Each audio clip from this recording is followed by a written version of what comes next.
Machiegni, tipo magwang' dede omako moko kuom jonjore manomonjo ute moko e kar dak ma Kamrungo mantiere Kibose, kaunti ma Kisumu. Jonjore go wachore nodonjo kendo kao simbe kod television e ute moko tok buogo jok mane nie udigo kod ojalo kod bunde. Ng'at achiel oyudo hinyruok e monjno kaka jafwambo marwa Otieno Job leronwa. E kar saa 8:32 mar otieno, tipo magwang' dede mako moko kuom jonjore ka monjo ute moko e kar dak ma Kamrongo, Kibos e kaunti ma Kisumu. Jonjorego omanore kod ojalo ka tipogo nyiso kaka gilwar achiel tok machielo e rangach mar kuonde dakgi. Gidonjo achiel kachiel nyaka e ot moro maonge luoro kata matin.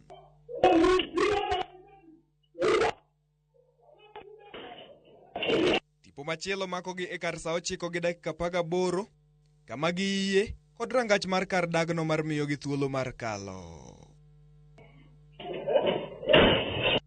Moko kuom joma ne omonji ma bende ok dwar mondo otang' wengegi nikech luoro ni marachejego nyalo duogo mamonjgi.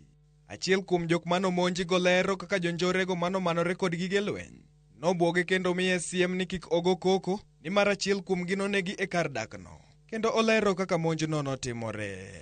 Usiku wasikia movement kwa mlango kutoka nje, kutoka kwa bedroom kukuja sitting room, nikapata unawezi wanavunja mlango. Kujaribu kuscream, already walikuwa wameshaingia ndani. Ndio wakaniforce niwapatie simu, wakachukua simu kwa nyumba na wakang'oa TV wakaenda nazo. Na walikuwa wananiambia kuna mmoja wetu juzi ameuliwa hapa na ukisijaribu kupiga kelele tutakushoot. Monjo nogo ng'at machielo bende lero kaka jonjorego nobuogo ngimane tok ketho kendo donjo e hode kama ne gikawo simbe mag-gi kaachiel kod TV mane nie odno. Toki to ne giwuok kod ng'wech. Nyako mane an godo e ot ema nokwongo winjo movement margi kapok gichopo e ot mane gidhi kweleno. Bang' kane osechiew ema ne gisefwenyo ni osechiew, koro ji ariyo noringo malo e odno to toyo kiyo mag dhot to turo dhot to donjo seche mane giwang'o. Bang' nena koro ne gibuoga mana, ne gichako buoga gi opanga. Bang' mano to nyawadino owito ne gimoro machalo bunde. Jodak go lero ni ma ok thuolo mokwongo ma jogo monjo kar dakno, kama chielo bende notimore mana kinde machuok mokalo. Bende gisemedo ni gitiyo kod apisas mag obila mawuok e tesend obila machiga, mak mana ni bor mar kanyo ok osemiyo gichopi e wang' saa.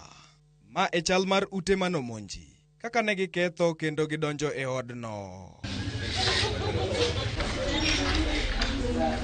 Apisas mag obila manochopo nokawo mana fuoni mag tipo magwang' dede ka koro pod gitimo nonro makamano. Jodak go kwayo mondo apisas mag obila kod jotelo mondo odonjre wachno mapiyo mar neno ni achejego omaki. Achejego mosebedo ka chando jodak go kuom kinde mar dweche machuok mokalo. Watemo kwayo sirikal mondo enhance security marwa mondo polisi mantiere ka nyalo move faster to come and help us salvage the situation. Naomba tu serikali itusaidie, insecurity imekuwa too much, si hata hapa peke yake, hata hii area kuna wengine huku wamekuwa wakilalamika sana. Wanakuja wanasumbua sana kila wakati. Serikali inaweza kutusaidia at least tukuwe na amani.